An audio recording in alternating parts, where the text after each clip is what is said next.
Dear viewers, আসসালামু আলাইকুম। পবিত্র জুমার দিন। শুরুতেই আমি রামিসার পরিবারের প্রতি সমবেদনা জ্ঞাপন করছি। বর্তমানে রামিসার যে বাবা বা তাদের পরিবার আসলে মেনে নেওয়ার মতো না।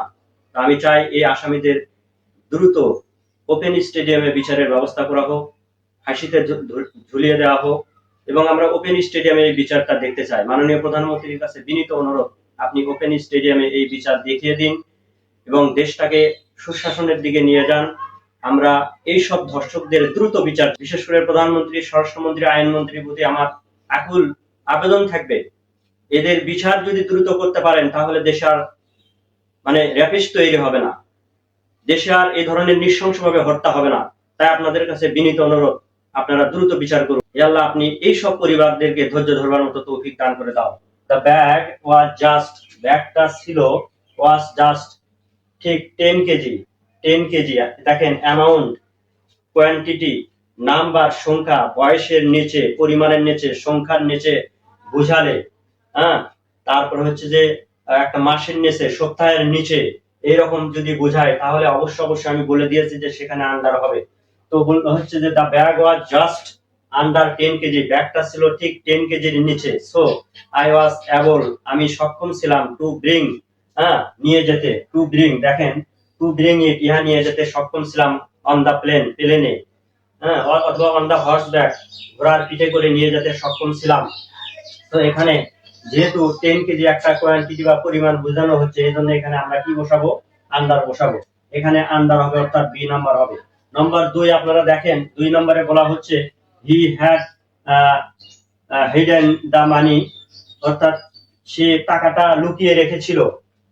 অর্থাৎ এটা আপনারা দেখতে পাচ্ছেন যে সাবজেক্টের পরে যখন হ্যাড বসে এবং তারপরে ভার্বের 3 নম্বর ফর্ম হয়, হ্যাডের পরে ভার্বের যখন 3 নম্বর ফর্ম হয়, তখন সেটা অবশ্যই পাস্ট পারফেক্ট টেন্স হয়। আমি পাস্ট পারফেক্ট এর লিখি কিভাবে দেখেন, পিতে পাস্ট, পিতে পারফেক্ট, টিতে টেন্স, পাস্ট পারফেক্ট টেন্স হয়।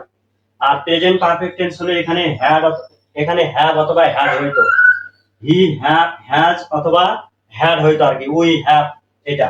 কিন্তু এখানে হ্যাভ হ্যাজ এর পাস্ট ফর্ম হচ্ছে হ্যাড, হ্যাড এর পরে ভার্বের 3 নম্বর ফর্ম আছে, সো এটার নাম হচ্ছে পাস্ট পারফেক্ট টেন্স। তো এই জন্য অর্থটা এরকম হবে, হি হ্যাড হিডেন দা মানি, হ্যাঁ, সে টাকা হিডেন বা যেটা হাইডেন যেটাই বলেন না কেন, তো মানে টাকাটাকে লুকিয়ে রাখিয়েছিল, ড্যাশ দা ফ্লোরবোর্ডস, ফ্লোরবোর্ডস মানে হচ্ছে যে মেঝে, তক্তাযুক্ত মেঝের নিচে লুকিয়ে রেখেছিল, ফ্লোরবোর্ডের নিচে লুকিয়ে রেখেছিল। তাহলে টাচিং করে কোনো কিছুর নিচে থাকা, খাটের নিচে, টেবিলের নিচে, হ্যাঁ, তারপরে হচ্ছে যে তোষকের নিচে, এইরকম যখন কোনো সেন্টেন্স থাকবে তখন অবশ্যই আমরা এখানে কি ব্যবহার করব? ওখানেও আমরা আন্ডার ব্যবহার করব। কি ব্যবহার করব? আমরা আন্ডার ব্যবহার করব। সো এখানে কি হবে? আন্ডার হবে। নেক্সট দেখেন 3 নম্বর সেন্টেন্সটা আপনারা লক্ষ্য করেন যে আমি এই 3 নম্বর সেন্টেন্স দেখেন, ভেনাস ইজ জাস্ট, ভেনাস মানে কি? Venus is just dash the moon right now, moon right now. Venus মানে আমরা আপনার জানি, ভেনাস একটা হচ্ছে শুক্র গ্রহ। আমরা জানি যে কথা আছে যে বুধ, শুক্র, পৃথিবী, মঙ্গল, বৃহস্পতি, শনি, ইউরেনাস, নেপচুন, প্লুটো, আমরা গ্রহের নাম শুনেছি। তো সূর্যকে কেন্দ্র করে এগুলো ঘোরার কথা বলা হচ্ছে। তাহলে প্রথমে যদি বুধ হয়, তারপরে হবে হচ্ছে শুক্র। তাহলে এখন ভেনাস, এটা হচ্ছে গ্রহটা হচ্ছে শুক্র গ্রহ, এটা হচ্ছে ভেনাস গ্রহ, VENUS, ভেনাস।